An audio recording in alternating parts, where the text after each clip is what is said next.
अब दोस्तों और बुजुर्गों, अल्लाह बोलना ये हमारी सबसे बड़ी जरूरत है। अल्लाह बोल करके हम अल्लाह के ऊपर कोई एहसान नहीं कर रहे।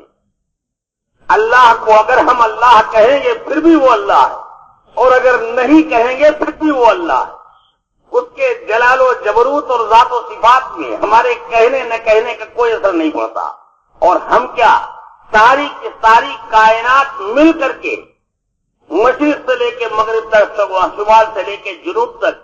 जितनी भी मखलूक फैली हुई है, ये सारी की सारी मखलूक, नबातात हो, जमादात हो, हैवानात हो, समंदर की मछलियां हो, जंगल के जानवर हो, पहाड़ों की मखलूक हो, तहतुस्सरा से लेके अर्श आजम तक,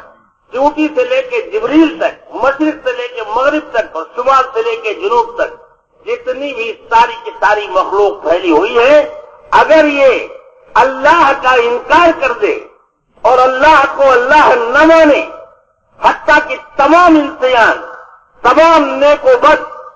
अहलुल्लाह, असहाब निस्बत, गौस, कुतुब, अक़ताब जितने भी हैं, ये सारे के सारे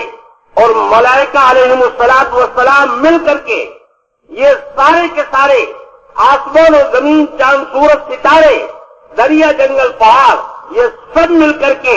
एक वक्त में अगर अल्लाह से बगावत कर दें और अल्लाह का इनकार कर दें, फिर भी खुदा पाक की कसम, अल्लाह वो जलाल और जबरूत का मालिक है जो उसकी खुदाई के अंदर एक राई के दाने के बराबर फर्क नहीं आएगा। अल्लाह को अल्लाह कहना ये उसकी जरूरत नहीं है, ये हमारी अपनी सबसे बड़ी जरूरत है। हमें अल्लाह कहकर अपने आप को, अपने वजूद को जहन्नम के हौलनाक अज़ाब से बचाना है, तो अल्लाह बोल करके हम अल्लाह पर नहीं, अपने आज़ा और जवारे पर, अपने हाथों पर, पैरों पर, जुबान पर, आंख पर और अपने दिलो दिमाग के ऊपर हम लफ्ज़ अल्लाह बोलकर इन सारे वजूद और इन सारे आज़ा के ऊपर एहसान कर रहे हैं कि हमारे यह सारा वजूद जहन्नम के हौलनाक अज़ाब से बच करके अल्लाह की नेमतों में चला जाए। तो ये हमारी सबसे बड़ी जरूरत है, ये अल्लाह की कोई जरूरत नहीं है, बल्कि हम इसके कहने के मोहताज हैं, अल्लाह इसके मोहताज नहीं। তো মোহতারাম দোস্ত বুজুর্গ বলতেছেন যে এরকম ভাবে আল্লাহ তাআলাকে বলা এবং আল্লাহ তাআলার কথা বলা, এটার প্রয়োজন আমাদের নিজেদের। আল্লাহ তাআলা এর মোহতাজ না, আল্লাহ তাআলা এর মুখাপেক্ষী না। আমরা এই আল্লাহ শব্দ বলে আল্লাহ তাআলার উপরে যে ইহসান করতেছি, নাউজুবিল্লাহ, এরকম নয়, বরং আমরা নিজেরাই মোহতাজ। আল্লাহ তাআলাকে বলবার মাধ্যমে আল্লাহ তাআলার জাত ও সিফাতের ইয়াকিনকে আমাদের দিলের মধ্যে নিয়ে আসবো। আমরা নিজেরা মোহতাজ এর ব্যাপারে যে আমরা আল্লাহ তাআলার সাথে ওই সম্পর্ককে কায়েম করে নিজেরা নিজেদের জন্য নাজাতের ব্যবস্থা করব, জাহান্নাম থেকে বাঁচবার ব্যবস্থা করব। মোহতারাম দোস্ত বুজুর্গ বলেন যে এরকম ভাবে পুরা দুনিয়াতে যত জিনিস আছে, বলেন যে এরকম ভাবে পূর্ব থেকে নিয়ে পশ্চিম, উত্তর থেকে নিয়ে দক্ষিণ, আর জমিনের নিচ থেকে নিয়ে আসমানের উপর পর্যন্ত, আরশে আজিম পর্যন্ত। আর বলেন যে শুধু তাই না, যে এরকম ভাবে জমিনের মধ্যে সমস্ত জীব জন্তু আর পশু প্রাণী আর সমস্ত এরকম ভাবে কীট পতঙ্গ, আসমানে বিচরণরত সমস্ত যে এরকম ভাবে পাখি, আর বলেন যে এরকম ভাবে যারা আসমানের মধ্যে ফেরেশতারা আছে সমস্ত ফেরেশতা, আর বলেন যে জিবরাইল আলাইহিস সালাম, মিকাইল আলাইহিস সালাম, চারো ফেরেশতা, আর সমস্ত জিন্নাত আর সমস্ত মানুষ এবং মানুষের মধ্যে যত ওলিয়া উলিয়া গৌস কুতুব আছেন এরা সবাই, আর বলেন যে এরকম ভাবে আসমান এবং জমিনের মধ্যে সমস্ত মাখলুকাত যারা মানুষের ভূপৃষ্ঠের উপরে মানুষের সাথে বিচরণ করতেছে, যারা জঙ্গলের মধ্যে বিচরণ করতেছে, যারা সমুদ্র নদী নালার মধ্যে বিচরণ করতেছে, যারা পাহাড়ের উপরে বিচরণ করতেছে, বলেন যে এই সব মাখলুকাত যদি একসাথে আল্লাহ তাআলাকে ইনকার এবং অস্বীকার করে এবং আল্লাহ তাআলার সাথে যে এরকম ভাবে কোন প্রকারের যে এরকম ভাবে বাগাওয়াত করে, আর আল্লাহ তাআলার সাথে যদি সে যে এরকম ভাবে ধৃষ্টতাপূর্ণ কোন যে এরকম ভাবে আচরণ দেখায়, আর বলেন যে এরকম আল্লাহ তাআলা থেকে যে এরকম ভাবে সে যদি কোন প্রকারের অস্বীকারও করে, আল্লাহ থেকে হইতেছে না এরকম কোন কথা সে দিলের মধ্যে নিয়ে আসে, তো বলেন যে এত সত্ত্বেও আল্লাহ পাক এত বড় জাত